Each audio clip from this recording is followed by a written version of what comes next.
Hello, my name is Allan Parker. I'm the president of the Justice Foundation, and I'm the lead attorney for the Moral Outcry movement to end abortion in America. I am delighted to be with you all today. Thank you for joining us and watching this and participating in it.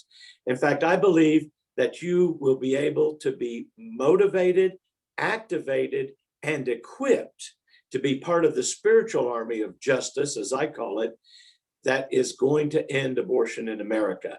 Now, when I call it a spiritual army, I'm saying I'm not calling for violence or anything like that. We have very perfectly appropriate legal mechanisms to end abortion in America, but we have to do some new things. So I'm glad to be part of this Catalyst for a Change presentation, and I'm glad that you are a part of the Catalyst for Change.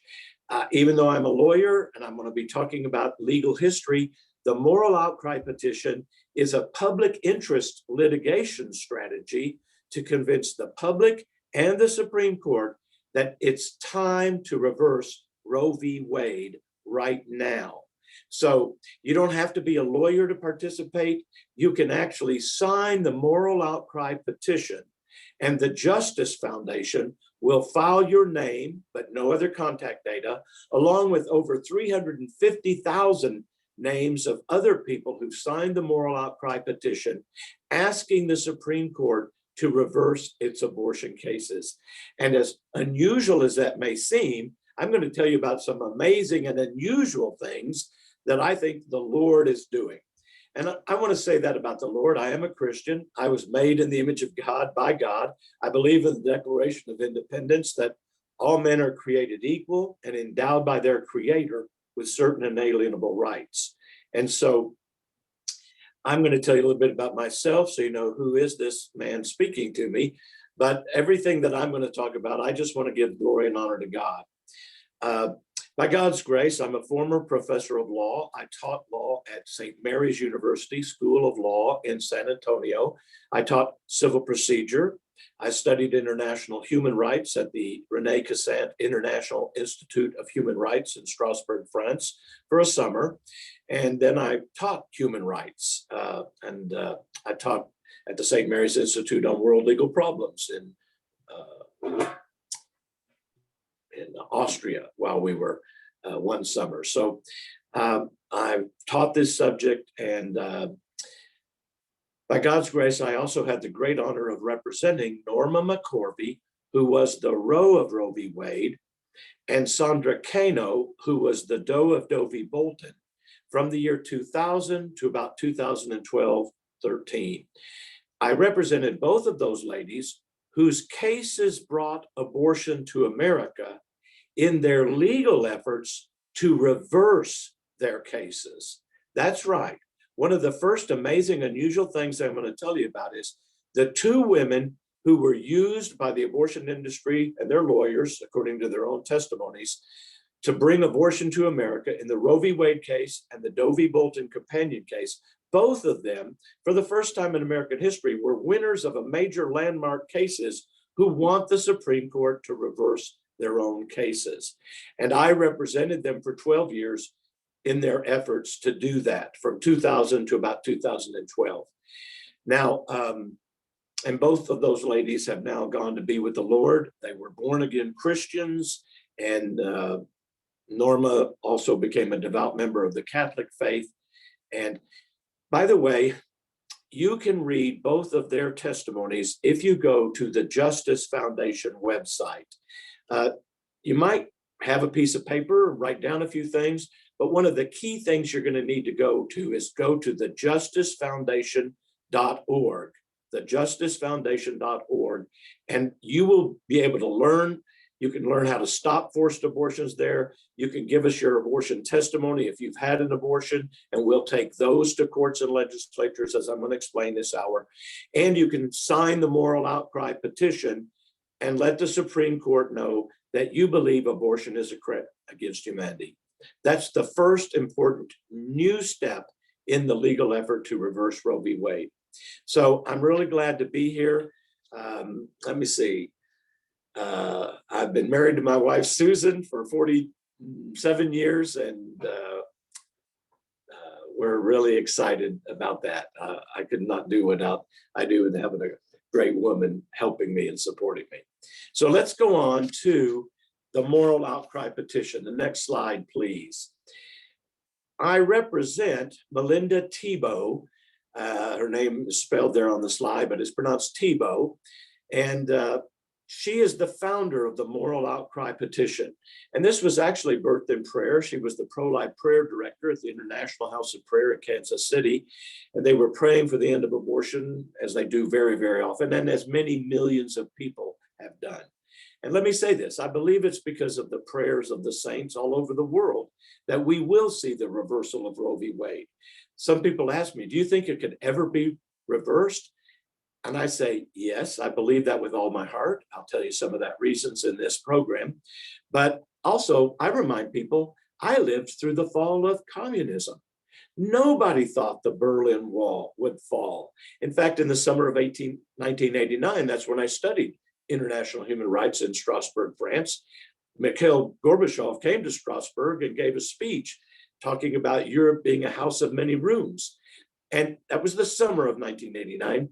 I was with international human rights experts from around the world. No one predicted that the Berlin would fall just a few months later in November of 1989. So in the fullness of time, and because of many people praying for the conversion of Russia and other things, the end of communism, in the fullness of time, God says, enough is enough, and I'm bringing it down. And the Soviet Union had massive abortion, and they dismembered babies. God dismembered the Soviet Union, and it is no longer in existence today. The USSR is gone. So anyway, I believe that it can happen. So Melinda got the idea of filing a petition to the Supreme Court, kind of like William Wilberforce did in the movie Amazing Grace. If you've never seen that movie about the end of slavery and his long struggle to do that, you should watch the movie Amazing Grace. Well, she and her husband prayed about it. They contacted me, and Melinda said, has anyone ever filed a petition to the Supreme Court to reverse Roe v. Wade? I said, no. And she said, can it be done? And I thought, I think it can be done. No one's ever done it, but it can be done. And we began to pray about it. And we came up with the 5 reasons legally why should Roe be reversed. Because it's not, you may remember Senator Collins asked Justice Kavanaugh during her interview of him off the screen or not in the hearing, but in private, she said, if 5 judges thought Roe v. Wade was wrongly decided, is that enough to reverse it under the law of judicial precedent? And he said no. And that shocked people, but that's correct. It's not enough if it's just wrong. And now I believe there are 6 judges on the court who in their mind think Roe v. Wade was wrongly decided. If you asked them privately, was it a wrong decision? Yes. Even liberal commentators will admit that. But are they ready to overturn it? Probably not today if they had to do it. But they have an open mind to reversing it. And that's why we're going to use the law of precedent to reverse it. So these are some new things. And that includes listening to the voices of women who've been hurt by abortion. I'm going to talk about that. Let's go to the next slide, please. Okay, you may never have seen this book before, but I believe this is one of the most important books in the overturning of Roe v. Wade that we've seen in history. And this is an amazing, unusual thing. It's called The Law of Judicial Precedent. It came out in 2016, before Donald Trump was even the candidate, and certainly before he announced his short list for president. So this book was written by about 8 to 10 judges. And notice 2 names that I bolded for you, Neil Gorsuch and Brett Kavanaugh. At that time, they were judges on the Court of Appeals, not on the Supreme Court. And it has a foreword by Supreme Court Justice Stephen Breyer. So 3 current Supreme Court judges have endorsed this book. Well, now go to the next slide. And this is the basis for new arguments that are being made in the pro-life movement. And let me say, this is not my own theory. Some people have called it a brilliant strategy. I say it is brilliant, but it's not my idea. This was birthed in prayer, and I believe this was inspired by God. And I may tell a little bit of prayer story at the end if we have enough time about how that was kind of confirmed. But this has been endorsed by over 60 major Christian leaders and pro-life leaders in America. There is unanimity in the pro-life movement on this strategy. Not necessarily on which piece of legislation will be successful. We don't know, but this is a strategy to support all pro-life legislation and all the cases that go to the Supreme Court for the next few years. And we will continue to do this until they reverse Roe v. Wade, okay? And there are 10 or 15 cases going to the Supreme Court right now that could be the one, but if they don't pick the first one, we'll be there the second one. If it's not the third one or the fourth one or the fifth one, we'll be there. And we'll be there with growing numbers. So look what it says. Section 47D, reasons for overturning a Supreme Court opinion. D, the decision has been met with general dissatisfaction, protest, or severe criticism. Okay? And I've changed the word horizontal to Supreme Court to clean up the quote, but that's what it means. For the Supreme Court, when they overturn their own decisions, that's a horizontal decision for them. And has Roe v. Wade been met with general dissatisfaction, protest, and severe criticism? Yes, since the beginning. I think everyone of any intellectual honesty would admit that. It's the most controversial issue in America today. Several Supreme Court justices have written that that's it. But severe criticism is something new. We are calling abortion a crime against humanity, which is when the government withdraws legal protection from a class of human beings. I want you to start saying, abortion's not, when they say abortion is a fundamental right, no, it's a crime against humanity, all right? And then the second area is the courts consider whether there have been a significant change in circumstances since the legal rule was promulgated. Legally, it's not enough it was wrong, but have things changed since then that it's good to overturn the law so we're not stuck in the past. Get your mind wrapped around, we are going forward to a new day, a more just and humane society where the child is protected, the mother is protected, and even women who would choose abortions would be better off and still have the freedom of Roe v. Wade without killing the child or injuring themselves. I'm going to go into that in more detail. So let's go to the next slide. Now, again, you can go to the justicefoundation.org and click and sign the Moral Outcry petition there. And under the Moral Outcry button, you can also find the Moral Outcry Recruiters toolkit. Okay, so 5 reasons why Roe v. Wade should be overturned. You can kind of compare this to 5 smooth stones. Any one of these would be enough. Plus, there are probably 20 or 30 reasons why it should be overturned, and there'll be lots of amicus briefs. You know, you could say, why don't we argue this?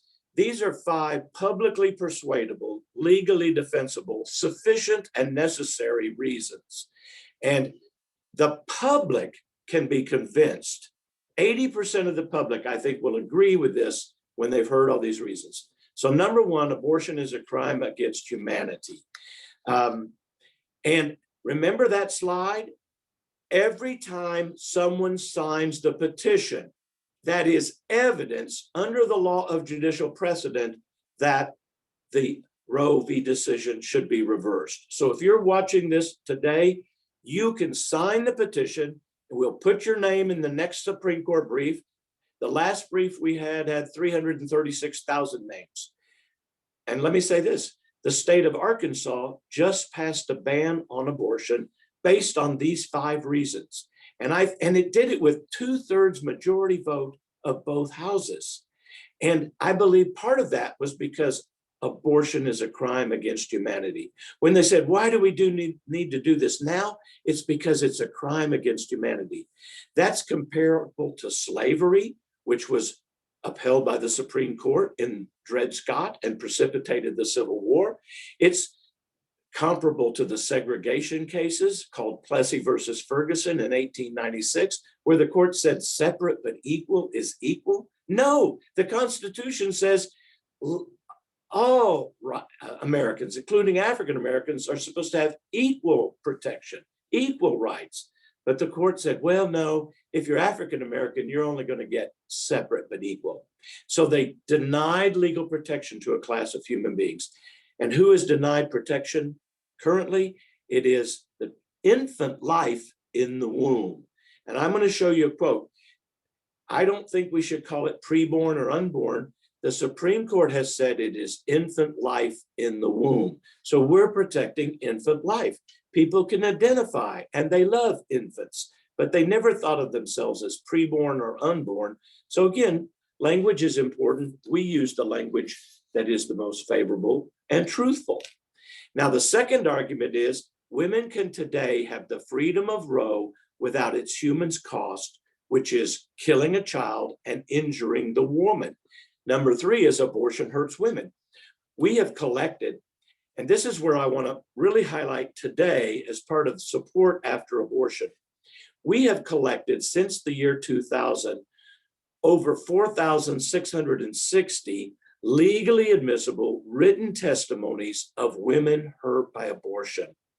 And we need to get women healing from abortion so they can be bold, courageous witnesses and give their testimonies to courts.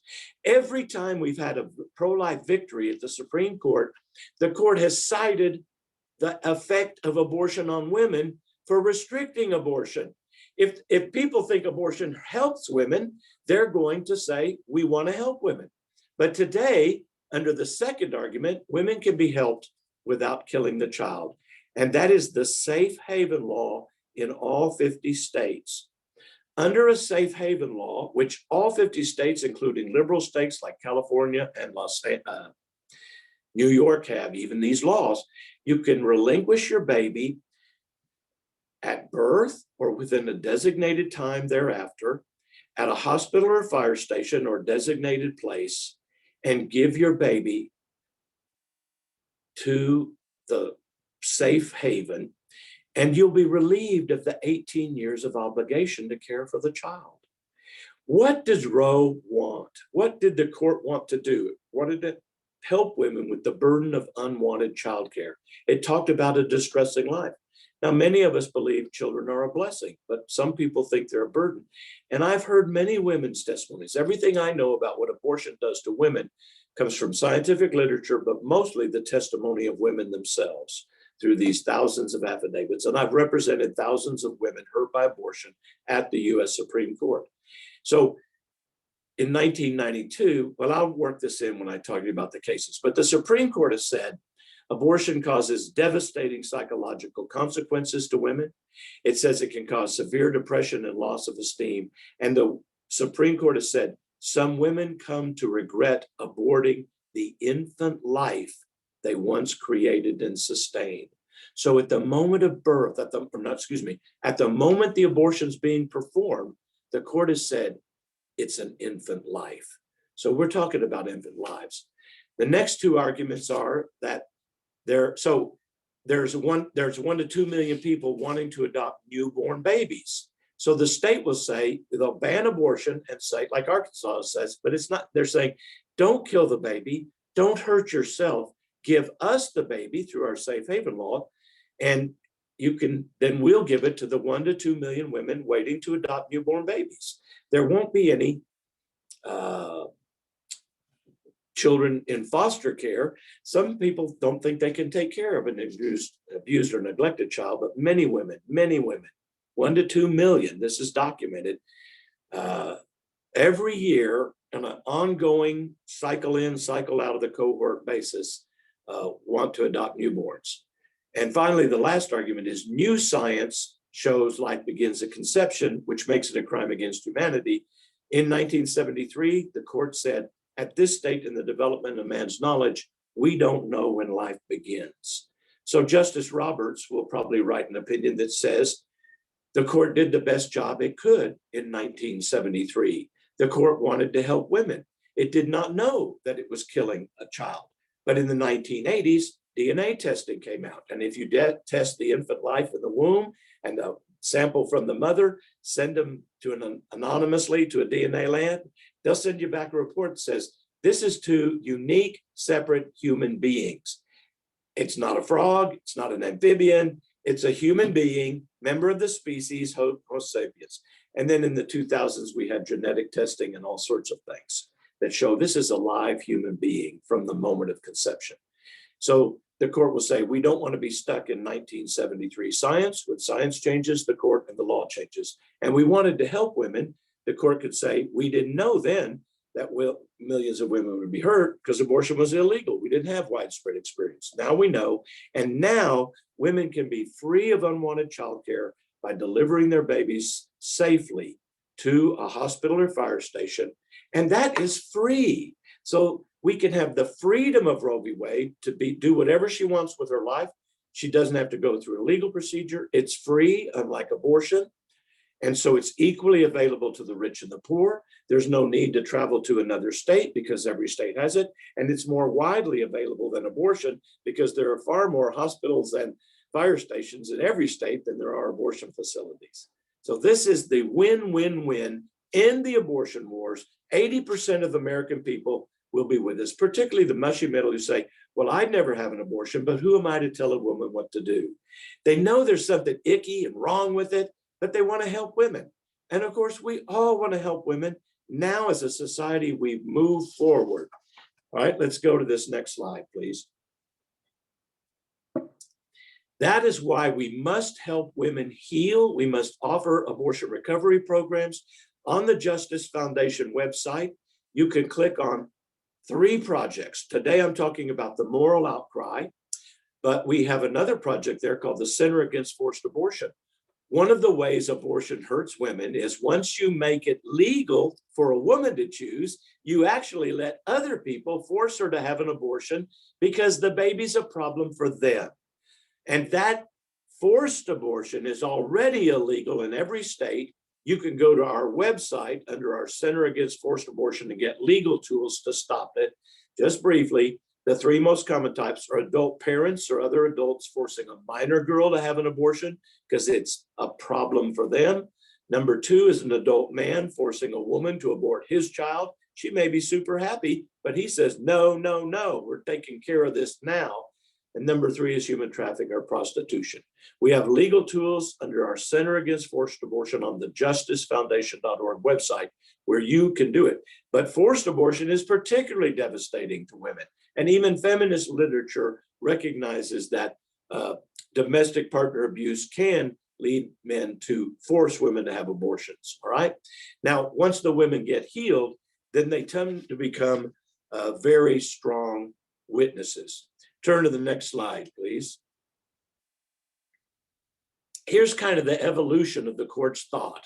And I'm talking about the Supreme Court and abortion. In 73, the court thought it was helping women by giving them freedom from unwanted childcare.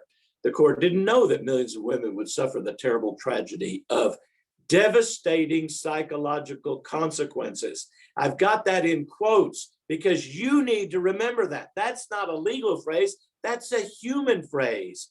The court itself has admitted there are devastating psychological consequences. That's why they upheld informed consent and waiting periods so that maybe women would choose not to have an abortion.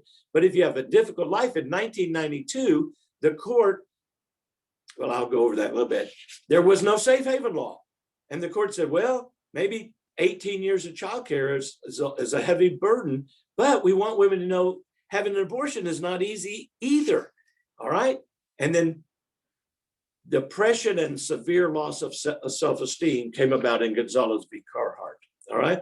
Let's go to the next slide, please. I'm going to give you the kind of the 3 phases of history of Supreme Court and abortion. The initial phase, abortion was a fundamental right with strict scrutiny. Now, sometimes you'll hear the left say abortion is a fundamental right, but that is not right at all. It was from about 1973 to 1992, and they want it to be a fundamental right, but what is it really? Remember the phrase? Abortion is a crime against humanity. It's not a fundamental right. It's a crime against humanity. It is not just wrong, it is egregiously wrong, in the words of Justice Kavanaugh. It has to be a serious, grave injury. And grave is so ironic because 61 million people have gone to the grave. Now, in Planned Parenthood v. Casey, we had 5 judges who thought Roe v. Wade was wrongly decided. They had written that it was wrongly decided. We thought we were going to get it. But the Supreme Court, and actually I'll tell you this historically, on the day of oral argument in Planned Parenthood v. Casey, 5 justices, including Kennedy, did vote to reverse Roe v. Wade. But later, Justice Kennedy called up Justice Blackmun, and we know this from Justice Blackmun's papers released 5 years after he died. There was a pink slip saying, I think you're going to be happy, something like, I'm changing my vote on Roe. So we know he changed his vote. Now, they weakened Roe from a fundamental right to a mid-level right where the state could regulate abortions to protect women and give informed consent as long as there was not an undue burden. You might hear that phrase. You don't really have to know this, but here's the key thing.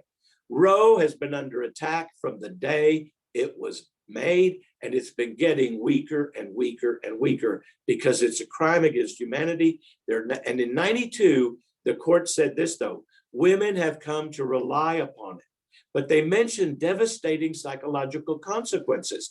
This was the first big pro-life victory. It wasn't as much as we wanted, but because the court was worried about devastating psychological consequences to women, it was willing to reduce Roe. And we began to get years and years of regulation, which have reduced the number of abortions, okay? Now, Gonzalez v. Carhart, we got a great victory in that case in 2007 when the court upheld the federal ban on partial birth abortion. Next slide, please. And so between 2000, when the court struck down 38 state laws, there was a change in the composition of the court. Justice O'Connor retired, Robertson Alito got on the court, and Kennedy had written a dissent in the Stenberg case, and he got to write this opinion in Gonzalez v. Carhart. Let's go to the next slide, because I want to show you some of the actual quotations from the majority opinion by Justice Kennedy. Now he's gone. Remember, he was kind of weak out on the pro-life side, but here's what he said.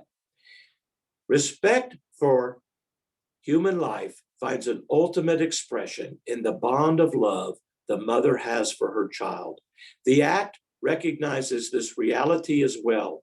Whether to have an abortion requires a difficult and painful moral decision. All right? That is current law in Gonzalez v. Carhart by the United States Supreme Court. You can tell everyone, and quote this, abortion is a difficult and painful moral decision. Now, as an aside, I tell the church in America, he's trying to say it's a moral decision. Who should teach morality? Well, the church should teach morality. He's trying to wash his hands of the blood, in my opinion, and he's no longer on the court, but he admits it's difficult and painful. And even the dissent said abortion was a difficult and painful decision. They dropped the word moral, but all 9 justices have said it's difficult and painful. Why is it painful? Because it's a crime against humanity. It goes against this bond of love the mother has for her child. Now look at the next page. While we find no reliable data to measure the phenomenon, it seems unexceptional to conclude, meaning who could disagree? Some women come to regret their choice to abort the infant life they once created and sustained. See brief for Sandra Cano, that's the Doe of Doe v. Bolton. Et al., that's Latin for others, and the brief had 180 women hurt by abortion. So what I'm trying to say is the court listens to women hurt by abortion. We have to get the women healed. We have to get them speaking out publicly. we have to welcome them. My women in the testimonies say things like, I felt like a murderer. I felt I had no right to live. I had another abortion because I got in abusive relationships. I felt I was worthless and I didn't want to bring a child into this abusive relationship. They begin to have promiscuity, depression, suicide. And the Eighth Circuit has already upheld a South Dakota statute saying a woman who has an abortion has an increased risk of suicide and suicidal thoughts as scientifically valid. So this is important. What I'm trying to say is, some people say, how could a woman do this? There can be difficult circumstances in life. All of us have sinned and fall short of the glory of God. We don't need to be pointing self-righteous fingers. We need to say it's wrong, but we have all sinned and fall short of the glory of God. Ask for forgiveness and the Lord will forgive you. Get some counseling, abortion recovery programs on our website. We have those things too. You can get free abortion recovery and like Support After Abortion provides through many, many different providers all over America. You can be healed. And then it says, see page 22 to 24 of that brief. That's the brief the Justice Foundation wrote on behalf of Sandra Cano and 180 women hurt by abortion. And on that page was the testimonies of women hurt by abortion. Let's go to the next 2 pages. Here's the testimony of some of the women. This was on page 22 to 24. So we don't have to speculate what changed the mind of the court. It was testimony. The court put it in writing. Here's Teresa from North Carolina. And the question was, how did your abortion affect you? Depression, nightmares, hospitalization, suicidal thoughts and actions, guilt, anger at myself and those who forced the abortion. Notice that. Fear, eating disorder, alcoholism, low self-esteem, anxiety, stress. Camellia says, I've suffered with low self-esteem, self-hatred, suicidal impulses. Most people don't know what it's like to kill another human being. These women do. We need to have compassion and provide help and resources for them, not condemnation. And I've suffered with low self-esteem. Cynthia Carney, for 23 years, I went into crying spell, depression, suicidal thoughts. Emotionally, it devastated me. The abortion industry lies. One of the women said, they told her 10 minutes, you'll never have to think about it again. She says, that's a lie. I've never forgotten the death of my child. And this can cause decades of harm to women. We need to be getting them into abortion recovery programs. Elizabeth Campbell said, I suffered from depression, migraine headaches, low self-esteem, no self-worth. Next page, please. Just a couple more here, because some of the things you don't think of as abortion hurting. It's completely messed up my life. It was not the best way to start out a marriage. I was depressed. I didn't want my husband to touch me. Felt guilty. It can cause sexual dysfunction problems in women, and it can destroy marriages and particularly unwed relationships. Very, very often, the relationship doesn't survive the divorce. And for many women, doesn't survive the abortion and may end in divorce. For many women, they're actually kind of having the abortion to save the relationship. And then they have the abortion and the relationship dies anyway. So they've got 2 deaths, the child and the relationship. For 28 years, I've mourned, gone through depression around Victoria's birth date. That's called an anniversary reaction. For years and decades, the women would think, oh, and sometimes they know the due date of the baby. And around that time, they go through great grief and depression and self-hatred sometimes. I killed my baby. They don't want anybody to know. Sometimes they can become overprotective as a mother because, my God, look what I've done. Or they can have an inability to bond with the child, or one of the psychological problems. All right, and then this last lady, Kim Marie, mentions, I use drugs and alcohol frequently, suicide, drug abuse. So there's 3 lines of evidence that do this, all right? And they have the women's testimony that support the court's conclusion that abortion hurts women. Number one are the testimonies of women. Number two is scientific peer-reviewed research. And number three is the testimony of witnesses who, psychological professionals who treat for the abortion-related trauma. And when they treat it and they're healed, the women don't have the problems anymore. Now, here's some interesting things Justice Ginsburg said. Today's decision is alarming. It refuses to take Casey, which is one of the cases our petition is asking the court to overturn. It tolerates, indeed applauds, federal intervention to ban nationwide a procedure found necessary and proper in certain cases by the American College of Obstetricians and Gynecologists. That's not a government body, that's a private body who is pro-abortion. And I think, well, I'm not going to say why I think it. Well, I'm going to say this. Many doctors find the women in difficult circumstances and they think there needs to be a remedy. We got to help these women, but they don't want to do the dirty deed themselves. Most doctors won't perform abortions because they know it's killing a human being, but they think they're helping women. Even for doctors, the safe haven laws provide the alternative that's safe for women. If you're low-income women, the state will pay for your prenatal care, your medical bills, and the hospital costs will be paid for by Medicaid in every state if you're a low-income woman. So you don't have to kill the baby and hurt yourself like all of these women testified to in their sworn statements. It's a win-win-win for everybody. Notice in the middle paragraph, ultimately, she says, Justice Ginsburg admits that moral concerns are at work, concerns that could yield prohibitions on any abortion. That's right. If it's a crime against humanity, then which is when the government withdraws legal protection, how do we fix that? By giving protection and banning abortion everywhere. Let's go to the next slide.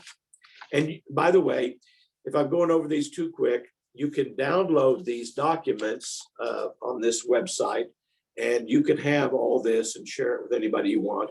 Also go to the Justice Foundation website. On the front page at the bottom, Norma McCorvey's affidavit, how she worked in abortion clinics, and then her conscience began to bother her.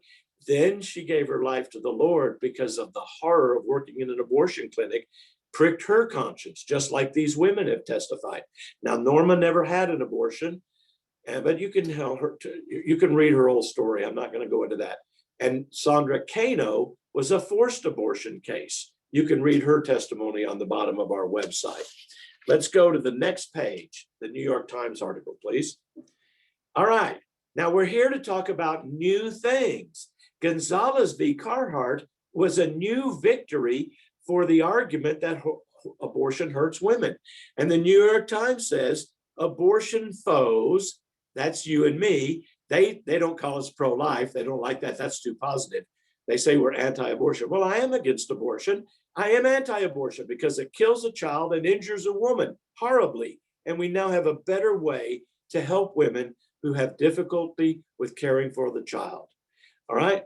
See, abortion foes see validation for new tactic. This was the New York Times report on the victory in Gonzalez v. Carhart, okay? And basically just, I've got a couple of starred paragraphs there. I said, they've quoted him. All sides agree that the debate reached a new level of significance when Justice Anthony Kennedy, writing the majority opinion in the Supreme Court cases last month, approvingly cited a friend of the court brief filed by the Justice Foundation.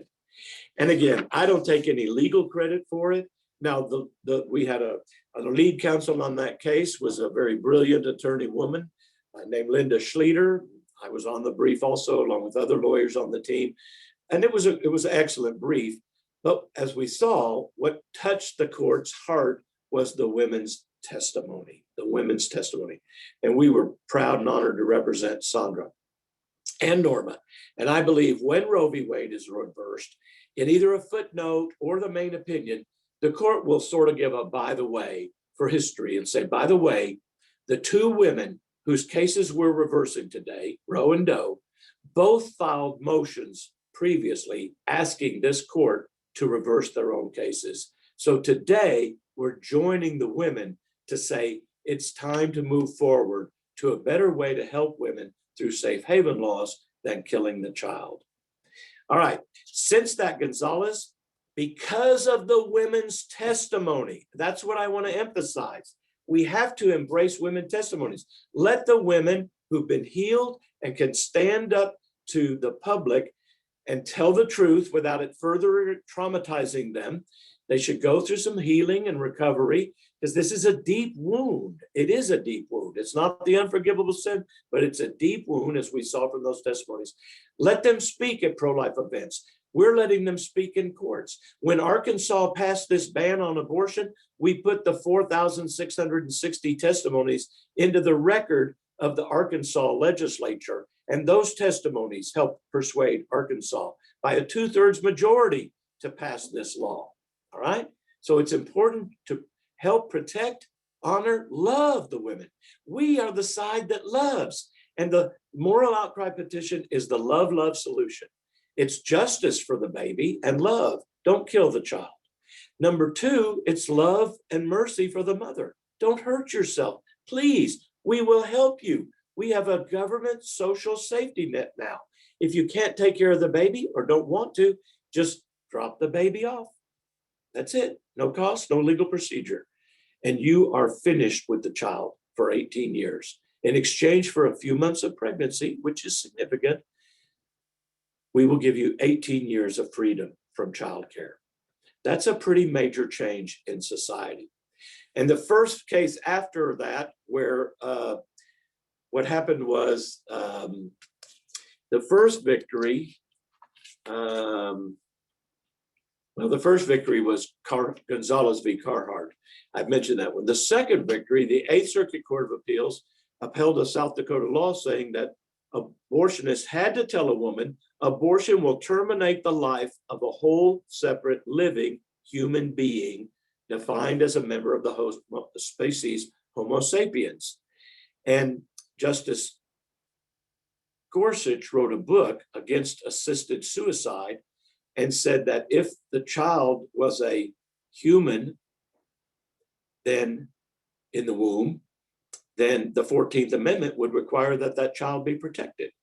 And now this court has said there is adequate scientific evidence to support that. And the Supreme Court itself has said it's an infant life at the moment it's being decided.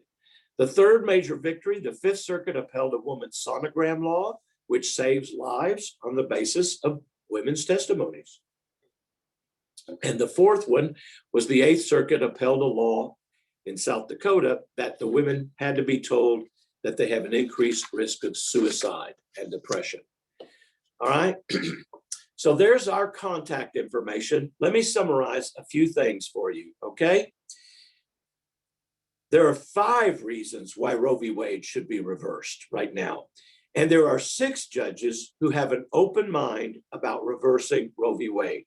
It's up to the states now and us to present evidence in court and to America that it's time to reverse Roe v. Wade. And this is not a pressure campaign on the Supreme Court. Normally, we want judges to be above the law, but under the law of judicial precedent, and Section 47D documents that, one of the things the court looks at in deciding whether to overturn a law is, what do the people think about it? And if it's been met with general dissatisfaction, protest, and severe criticism, that's a reason to overturn it. Because if it's just a little bit wrong and people have come to accept it, then we just accept that. And stability is an important rule of law, but not when it's a crime against humanity. It hurts women. We now know it's a human being. We have a better alternative for women. And there's 1 to 2 million people waiting to adopt newborn children. So that's a beautiful way to end it. And I encourage you to sign the petition. And if you like this idea, become a recruiter for the petition. Let other people know about it. Click on the Moral Outcry tab at the top of the page. And there's just tools, communication tools. Got a great video you can share, email. letters to your pastor, letters to organizations. We need you to be a recruiter in this growing spiritual army of justice. And I believe with all my heart that Roe v. Wade will be overturned soon in our lifetimes. Remember the fall of the Berlin Wall. And I believe, I'll just give you a scripture the Lord's kind of given me as a life verse since about 20 years ago, when he told us the first new thing was collect the women's testimonies. And in Isaiah 28, verses 14 to 22, you can read this.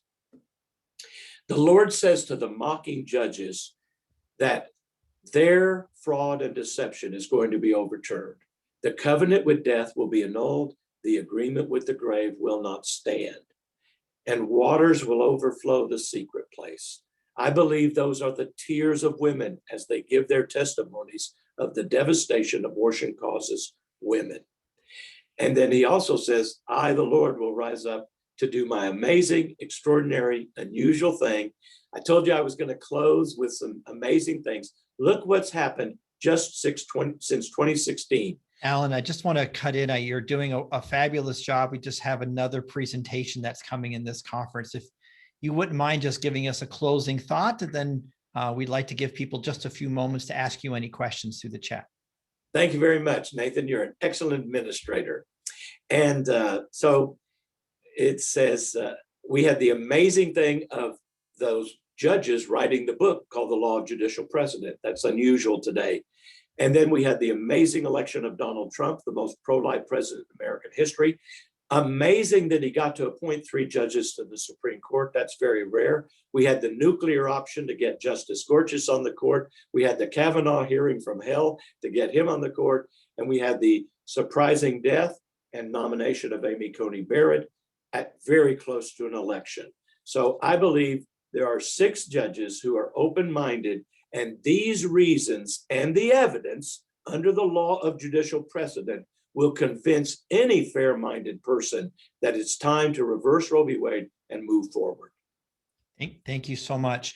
Just like to encourage our participants to use the Q&A. Allan, we have one question that asks, could you restate the passage in Isaiah? Isaiah 28, verses 14 to 22. Thank you very much.